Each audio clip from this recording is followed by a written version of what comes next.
Welcome back. Like I said earlier, we'll be having a national youth debate next week with members of the PDP and the APC here on Rubbin Mind. So make sure you stick with that next week.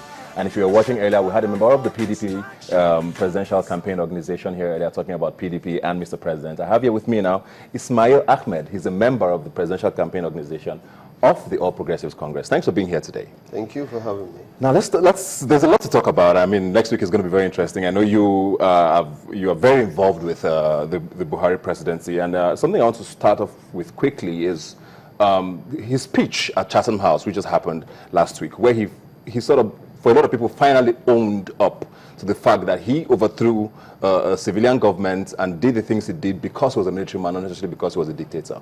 And people don't seem to understand how to draw that line and telling us to forget the past and move forward. Why should we trust him all of a sudden?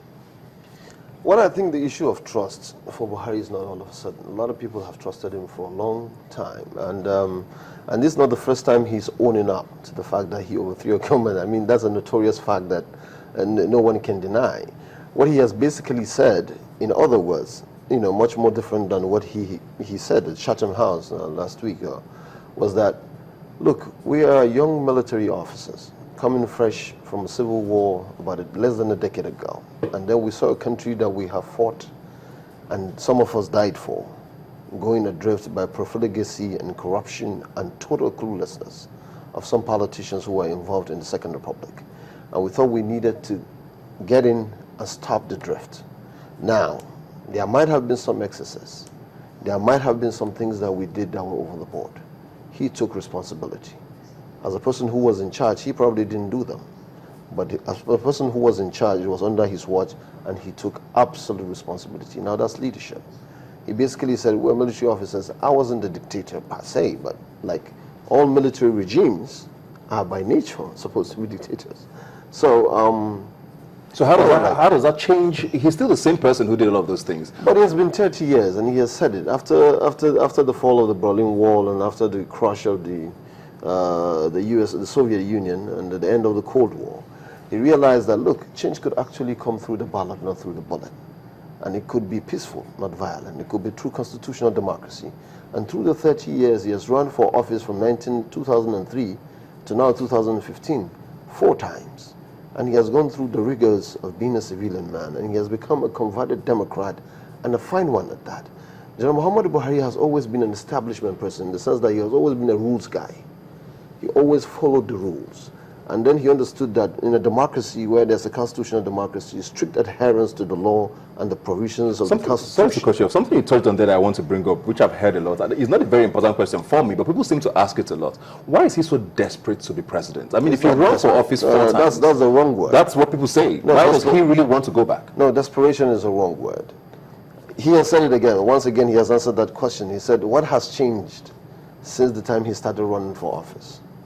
Nigerians are still in poverty. There's still high unemployment. There is reckless indiscipline. There's reckless adventurism on the part of people who find themselves in positions of authority. Nothing has really changed.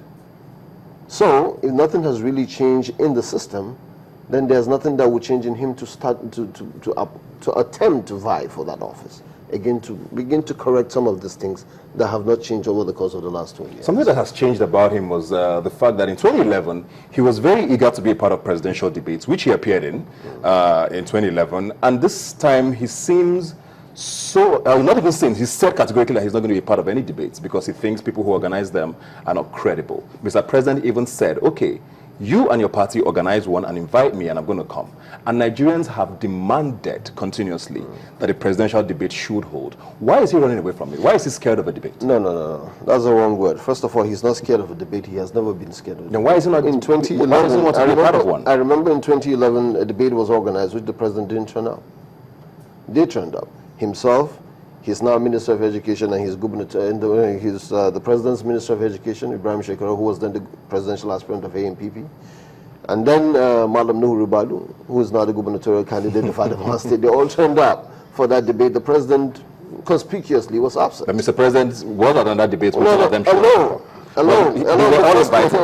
The first one, he refused to show up. So this is not the first time people, in 2007, but does it make it right? Late President Yar'Adua refused to show up for debate. In 2003, General Muhammadu Buhari showed up for debate, President Obasanjo refused to show up for the first debate. So you see, this issue of debate is not as if General Muhammad Buhari is the first person that, and he's not saying no. Look at what has happened, the trajectory of the media bias, especially some few of the media houses, certainly not channels. But channels were supposed to be a part of one which he turned down. Well, they were in collaboration with other people as well. It was not channels alone that did that.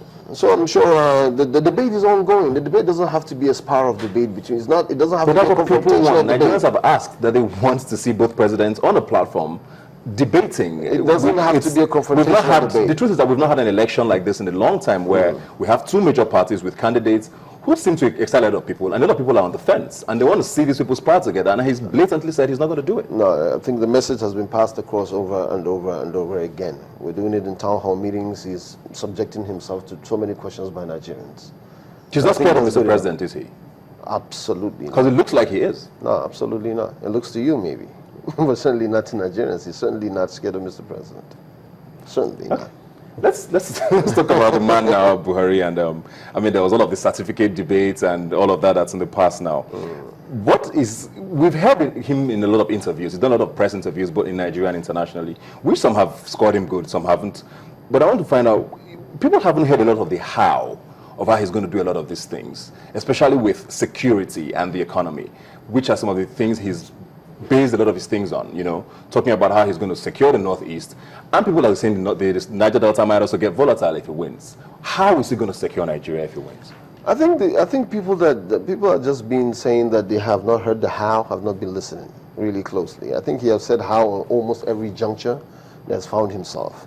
And I think the how is pretty simple. You know, there are military strategies that you don't have to go ahead saying that this is how we're going to do it, because these are strategies that involve, you know, military and security stuff. So, but I think the basic things he has said, which any person would say in his position, or any person who is running for president, is basically to say, you know what, I've been in this office before. I've been a military general. I've led an offense against insurgency. I've led troops into war before. I know the strategies that is involved, one. And two, I have the honesty and the sincerity to lead from the front. I'm not going to play with games with you Nigerians. I'm going to be honest with you, down to the teeth. I'm going to tell you every day about our challenges. Our triumphs, we will celebrate it together.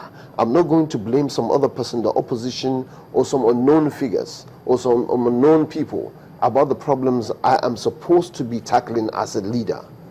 He believes that leadership is inspirational courage to go in front and deal with situations, which is basically what it's like. And nobody, not even General Muhammad Buhari, is saying that his government is going to be free of challenges, especially security. So Mr. President seems to be winning this war against security now, against insecurity, and it looks like that was the biggest problem he might have had. I don't know. It looks like the troops are simply on top of things now. Towns are being reclaimed. Nigerians are happy. I am happy, and the opposition is happy if the military are winning this war. We've always prayed for that. The president has always gotten the support of Nigerians way before now. But we're just wary of, I don't know what winning a war is. We'll all be happy. So we don't want to look as if we're not happy with some of the successes that the military have been gaining. But what we're just saying is that there has been lack of political will before now.